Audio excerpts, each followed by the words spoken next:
Jimatres dimanapun Anda berada, percayakah Anda tentang rumah sakit yang penuh dengan keangkeran?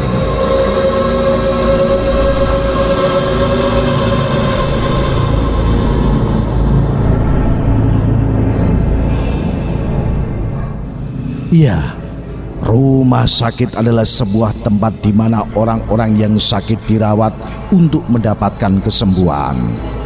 Rumah sakit juga tak jarang menjadi tempat terakhir seseorang menjalani kehidupan di dunia ini. Oleh karena itu, kita dapat menemukan ruang khusus bagi mereka yang telah meninggal. Ruang ini dikenal dengan nama ruang kamar mayat. Ruangan ini menjadi salah satu ruangan yang paling ditakuti oleh siapapun yang berkunjung ke rumah sakit. Kehadiran mayat-mayat yang ada di ruang itu tentu saja membuat bulu kuduk siapapun bakal berdiri. Hal itu pula yang menyebabkan rumah sakit menjadi salah satu tempat paling angker di dunia. Sejalan dengan hal ini, berbagai kisah horor dan penampakan pun mulai bermunculan. Cerita horor ini berasal dari RSCM yang berada di Jakarta Pusat. Rumah sakit ini sendiri pertama kali diresmikan dan dibuka pada tahun 1919. Sudah sangat tua memang. Oleh karena itu, banyak pengalaman mistis dan misteri di tempat ini. Pengalaman misteri di rumah sakit ini memang banyak cerita-cerita yang beredar. Seperti halnya cerita misteri dari Rohmat. Pada suatu malam ia tengah berjalan pulang menuju rumahnya. Namun di tengah perjalanan ia melihat segerombolan orang tengah berkumpul di pinggir jalan. Ia pun lantas menghampiri gerombolan itu. Ternyata orang-orang berkumpul lantaran tengah membantu seorang korban kecelakaan. Rohmat pun lantas menyadari bahwa korban itu adalah teman sekampusnya. Dengan bergegas ia menolong temannya sendiri dan membawanya ke rumah sakit terdekat dengan bantuan warga sekitar. Kebetulan rumah sakit terdekat dengan lokasi kejadian waktu itu adalah RSCM, sehingga Rohmat pun membawa temannya untuk berobat ke rumah sakit itu. Sesampainya di rumah sakit, teman Rohmat langsung mendapatkan perawatan intensif. Rohmat pun mencoba untuk menghubungi kedua orang tua temannya.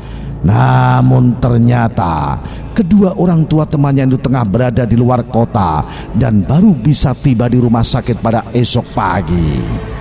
Rohmat pun dimintai tolong oleh kedua orang tua temannya agar menjaga temannya itu hingga esok pagi tiba. Setelah mengiyakan, Rohmat kemudian meminta izin kepada kedua orang tuanya untuk dapat menemani temannya yang tengah terbaring lemas di RSCM. Setelah itu ia pun pergi menunggu ruang di mana temannya tengah mendapatkan perawatan.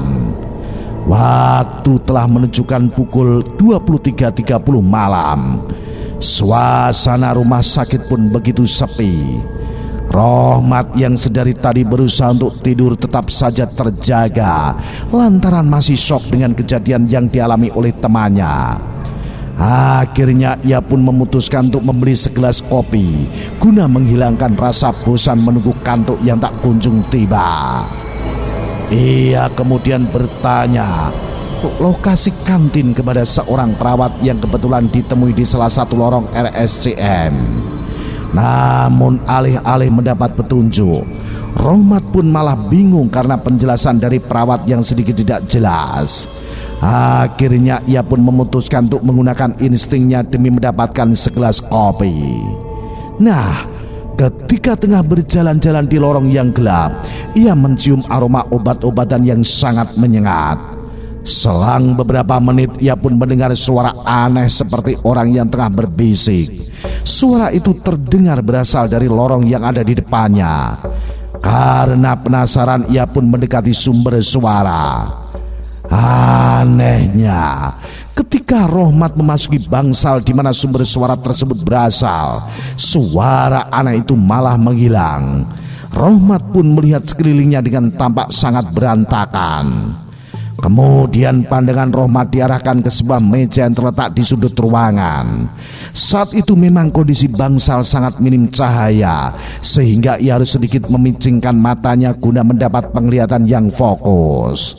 Setelah berusaha untuk melihat dengan jelas, ia lantas terkejut karena melihat sepotong kepala wanita berambut panjang tergeletak di atas meja itu. Ngerinya lagi, wajah dari wanita itu tampak tersenyum dengan tatapan tajam ke arah Rohmat sambil tertawa cekikikan. Sontak Rohmat langsung kaget dan lemas dengan apa yang baru saja dilihatnya. Ia pun bergegas keluar dari ruangan itu dengan tergesa-gesa. Namun baru saja sampai di depan bangsal, ia terjatuh lantaran tersandung sesuatu. Setelah mencari tahu apa yang membuatnya tersandung, ternyata ia semakin ketakutan lantaran yang membuatnya tersandung adalah tubuh seorang pria yang tidak memiliki kaki dan tangan. Ngerinya lagi, pria itu menatap Rohmat dengan tatapan kosong tanpa ekspresi apapun. Rohmat segera bangun dan bergegas lari meninggalkan bangsal, hingga akhirnya ia menabrak satpam yang tengah bertugas pada malam itu. Satpam itu kaget melihat kondisi Rohmat dengan wajah yang sangat pucat sambil gemetar ketakutan. Rohmat lantas dibawa oleh satpam menuju pos untuk ditenangkan. Setelah diberi minum, Rohmat menceritakan kejadian yang barusan dialaminya. Mendengar cerita dari Rohmat, satpam itu pun mengiyakan dan menjelaskan bahwa ruangan itu merupakan bekas instalasi bedah umum dan sudah lama tidak digunakan. Satpam ini juga menceritakan bahwa di tempat itu memang sangat angker dan cukup sering memunculkan penampakan hantu berupa potongan tubuh manusia. Rohmat yang masih ketakutan kemudian meminta untuk diantarkan ke ruang ICU tempat temannya dirawat. Sesampainya di ruangan ICU, Rohmat tidak pernah meninggalkan ruangan itu hingga pagi menjelang karena saking ketakutannya.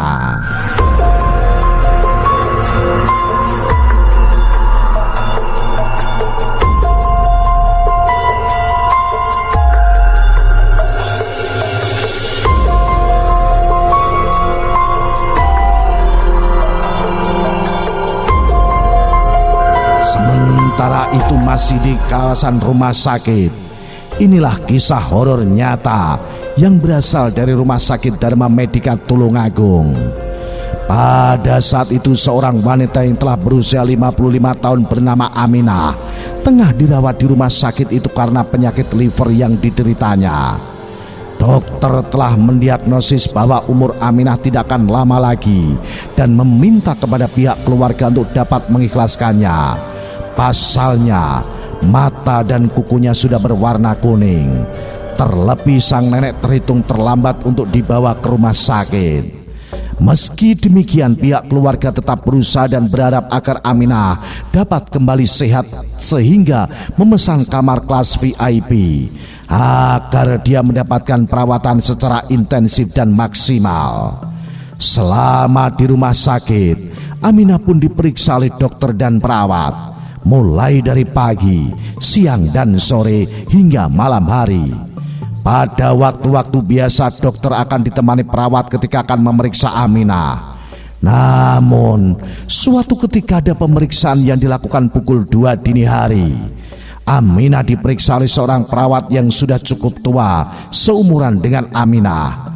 Setiap harinya tim dokter juga selalu berpesan kepada pihak keluarga agar dapat mengikhlaskan Aminah mengingat kondisi Aminah yang kian hari kian memburuk. Namun pada hari ke-7 tim dokter terkejut karena melihat kondisi Aminah yang tampak segar bugar. Dari hasil pemeriksaan diketahui kondisi dari Aminah semakin membaik. Hal ini tentu berbanding terbalik dengan hasil pemeriksaan pada 6 hari sebelumnya. Aminah pun bertanya kepada dokter dan perawat yang biasa memeriksanya pada pukul 7 malam terkait kemana suster yang biasa memeriksanya pada pukul 2 dini hari. Aminah ingin mengucapkan banyak terima kasih kepadanya. Mendengar ucapan itu, dokter dan perawat sangat terkejut. Pasalnya, sesuai dengan jadwal rumah sakit tidak ada pemeriksaan yang dilakukan pada pukul 2 dini hari, lantaran maksimal tidak lebih dari tengah malam. Terlebih tidak ada perawat di rumah sakit tersebut yang berusia 55 tahun. Semua dokter dan perawat di rumah sakit itu rata-rata masih cukup muda. Seketika suasana berubah hening dan merinding karena pada saat itu waktu menunjukkan pukul 7 malam. Terlebih ketika Aminah berkata bahwa perawat yang sudah tua itu selalu datang dari arah selatan. Padahal arah selatan bukanlah ruang perawat, melainkan kamar mayat. Itulah cerita-cerita misteri dari beberapa rumah sakit di Indonesia. Sebetulnya masih banyak lagi cerita-cerita misteri yang dialami oleh pasien atau mungkin keluarga yang berada di rumah sakit. Salam Cimatres, salam satu misteri. Au.